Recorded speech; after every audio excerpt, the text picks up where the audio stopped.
If you've ever wanted or tried to build a Stratocaster body, stay with me.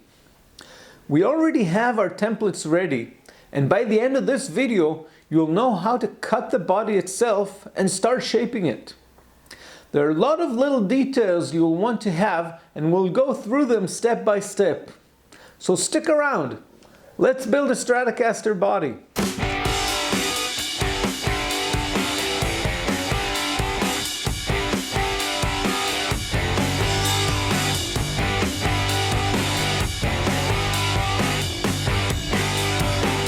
Hi, I'm Yoav and this is the Electric Luthier. In the last part, we went through the steps you need to make the templates for the body. I'll link it above and in the description if you've missed it. Today we'll start working on the body itself, starting with the selection and the preparation of the wood itself. We'll take a deep dive into a few ways for you to route the body outline with less professional routers and bits. I'm not going to get into the tone wood issue, and I personally think it applies to the top few percent of what affects the sound of the guitar. I can and maybe will get into the pros and cons of different woods in a whole different video. I did write about it on my website, and I'll link that in the description as well. At the moment, I'm more concerned with the practical aspects. If you can find traditional types of woods used by Fender, such as ash, maple, or even mahogany, that's great. But many other types, such as cedar, alder, poplar, and many others, can also be used. If you plan on coloring it opaque, you can choose even the less prettier or less interesting woods, which will work just as well. I'll be doing what is called a pine caster. And no, I do not recommend pine as a very good material for the body, and definitely not for the neck. But it is cheap and available. It's also a very soft wood with long grain, which brings me to other considerations to take into account. Softer woods are easy on the tools, but do tend to break and chip more easily. The very hard ones, on the other hand, will be harder to work with and also tend to be a little heavier. If you're not sure, do some tests on scrap pieces or anything you can find. The most solid body production guitars today are made from 2 pieces, but you can certainly use 3 or more, and if you can get a single piece large enough, that can work as well. Gluing 2 or more pieces will improve the stability of the body, and speaking of stability, you want to find lumber that is dry enough that it will not warp or bend after a while. This too can be a video all by itself, but assuming you don't have a kiln handy, try and find wood that has been ventilated indoors for at least a year or 2. My last guitar, for example, was made from a butcher block, relatively stable by itself, which has been in my home and workshop for over 4 years. I know that it has reached the relative humidity of this area. As far as preparation, you will ideally run the selected pieces in a planer to get the thickness you want, which is 45 millimeters or 1 3/4 inches, and then on a jointer to get the edges to 90 degrees. Assuming not all of you have a large or even a good tabletop planer jointer, whether because of space or budget limitations, there are 2 smaller and simpler alternatives you can improvise for straight edge before gluing. The first is by using a converted handheld electric planer like the one I've converted before, which I will link up here and below in the description. The idea is to mount the planer upside down while stabilizing it. Then just make sure it has a 90-degree guide rail, and you're good to go. The second option involves a router, which is pretty much a must anyway, and a straight edge. If you run a template copier bit on the edge with a straight edge as your guide, you should get an edge that is both consistently straight and in a straight angle. Of course, if you're capable with a hand plane, you can also do all of these preparations the old-fashioned way. If you're buying wood from a yard or a warehouse that has the capability, it would be easiest to have the thickness and edges prepared right there and then. Once you have the edges straight and the thickness close enough to what you want, it's time to get your glue and clamps ready. If you have good table clamps or the tube type, it'll make the job slightly easier, but any clamps long enough will do. I put a generous amount of carpenter's glue on the edges, align them, and lightly press. This is a good time to put a few smaller clamps to prevent the 2 or 3 parts from slipping vertically and creating a difference in height. Once this is done, you can also tighten the horizontal ones all the way. If the edges were prepared, there's no need for extreme pressure, and with these type of clamps and wood this wide and thick, a pair of clamps is also enough. You can clean the squeeze out with a wet cloth right away, or scrape it with a chisel when it's dry, which is sometimes easier.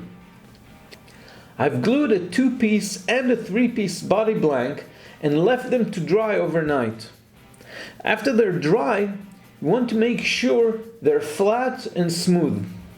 I noticed that my 3-piece blank, while flat on the back side, has a slight discrepancy in the middle piece, which was cut from a different plank.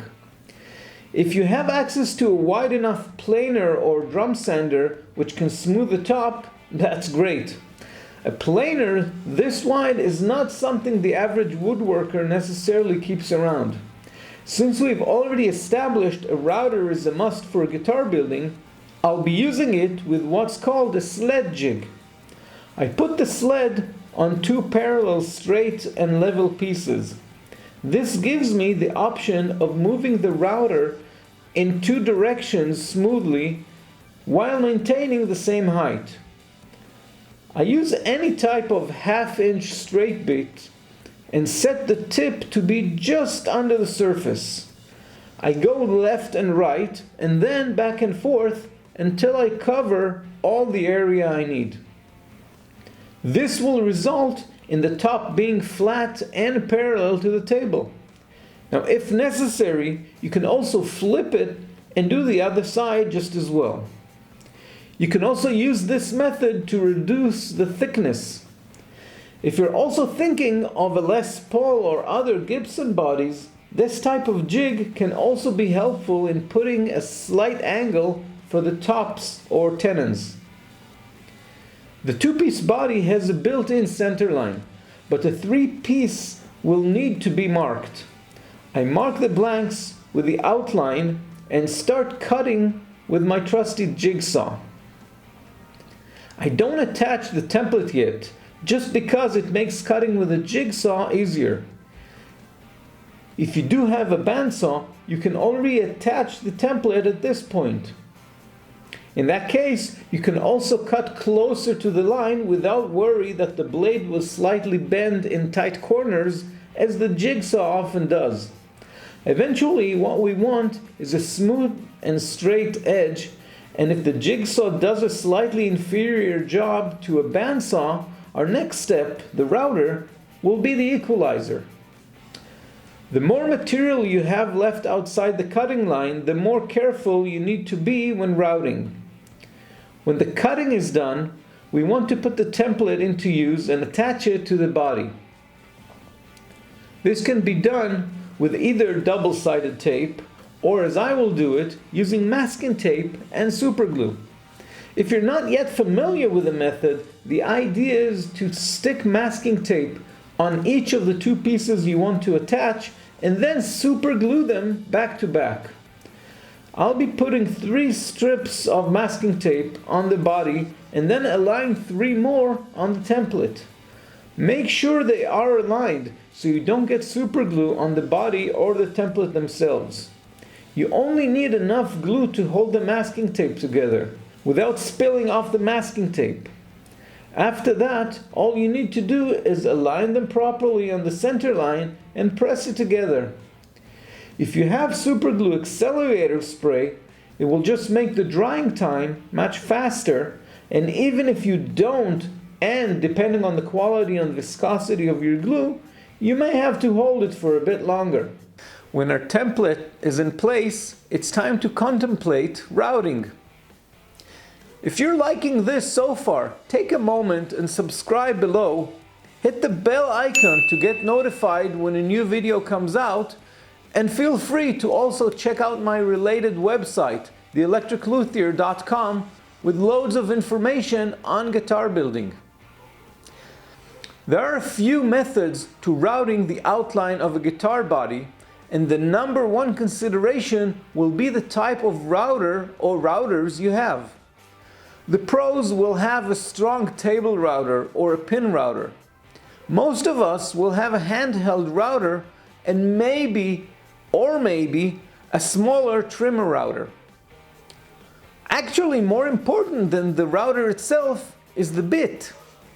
A professional flush trim bit, aka template copier, will set you back between $50 and $200 and are usually well worth it in the long run.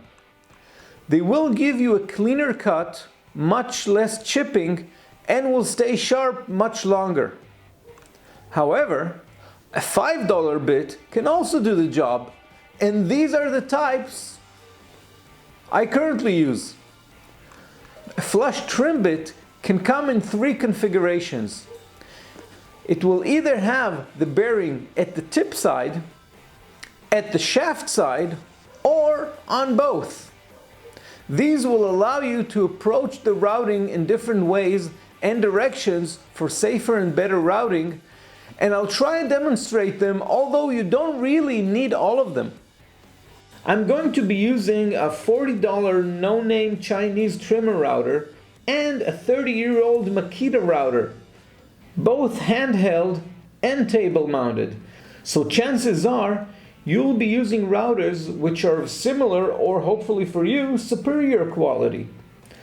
All that means is that you will have an easier time and maybe need less compromises. Which brings me to routing direction. Now, a good blade with proper timber may make this whole point useless, but as a rule, you want to always route with the grain of the wood. Cutting against the grain will considerably heighten the chance of chipping and messing the whole thing up. The softer and longer the grain, the worse it'll be.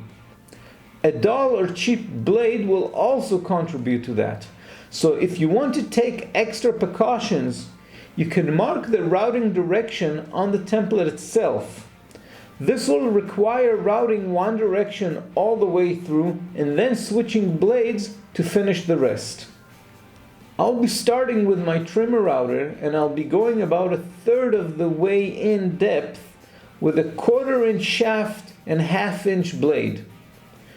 The danger of routing the outline with a handheld router is if the base wobbles while routing. For that, I've built an extended base for the trimmer, which gives a much better and more stable grip.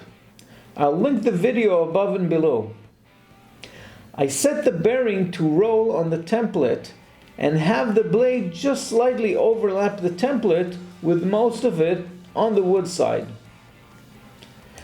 After routing the first pass of all the parts running with the grain, I prepare for the second pass, in which I can either just extend the reach of my blade a little deeper and run the bearing on the first pass, or switch to a longer blade and run the bearing along the template like the first pass. I don't want to remove the template yet, as I'll need it for the parts I've skipped.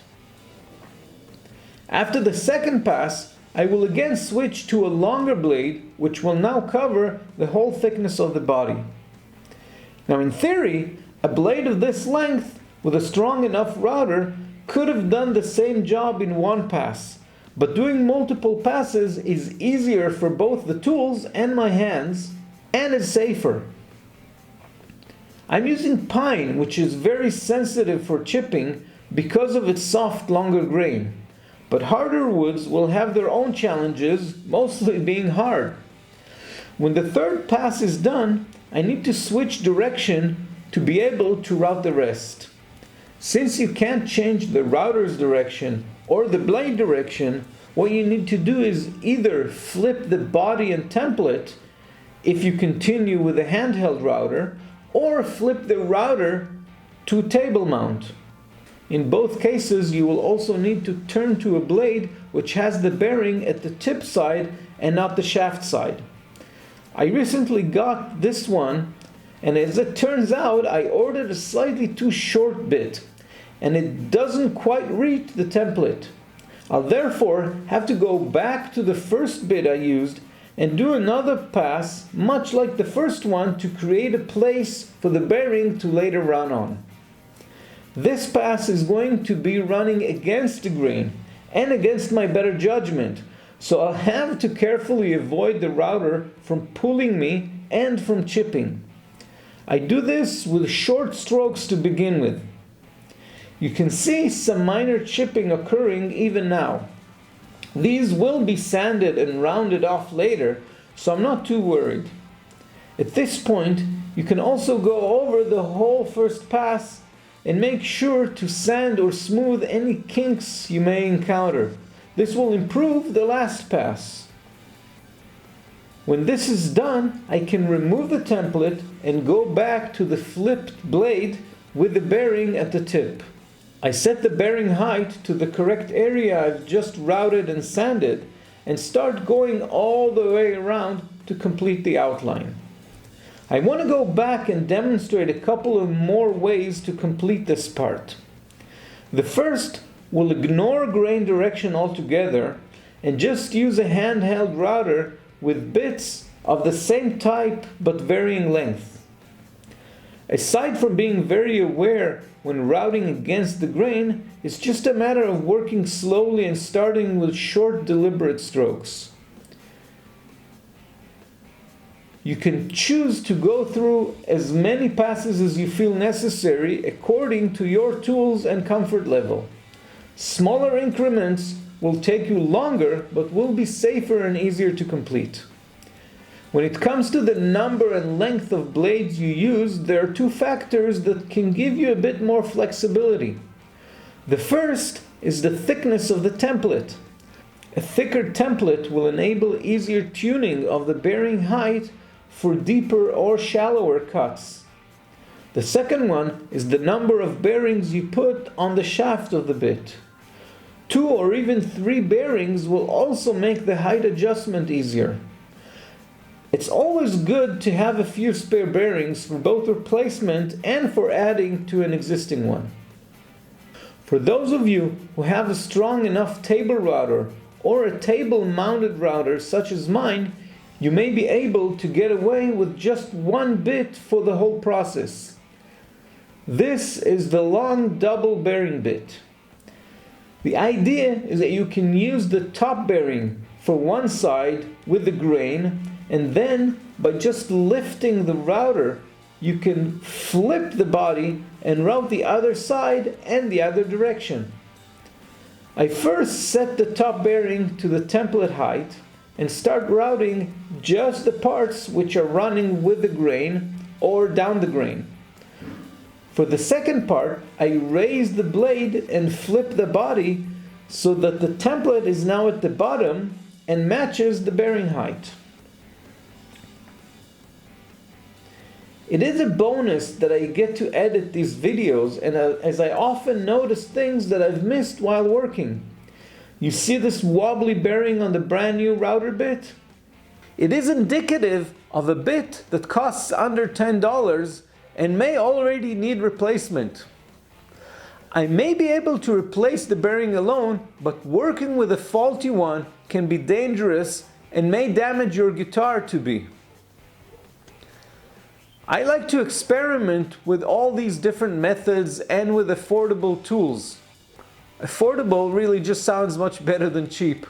But if you know the 1 or 2 blades you need and you want to avoid some experimentation, buying the good expensive ones may just be the cost-effective solution. This is even more true if you're thinking of building multiple guitars. To sum this part up, you will need to find the method that works best with your tools and experience. A table-mounted router is definitely the more stable and comfortable way for these types of routes. But you can achieve it with a small handheld trimmer and a bit more attention. I do think experimenting with different bits and variations will give you a better understanding of how you want to do it, and just as importantly, how not to do it. And we covered various methods and tools to route the outline of the body, and I hope that at least one of them will be right for you. Working with a router is relatively dangerous for both the wood and the user, and will require a learning curve if this is the first time you're doing it. Do use protection gear for ears, eyes, and possibly mouth, and always be aware of the blade when switching on and off. Join me next time as I'll tackle the various cavities and get this piece of wood looking more and more like a Stratocaster body. Until then, if you want more content about guitar building, please hit the subscribe button below, and don't forget to add the little bell to get a notification when a new video comes out. You can get the plans and much more information on my website, theelectricluthier.com. I'll link the plans as well as the tools I used here in the description below for your comfort. And until next time, go on, start building a guitar.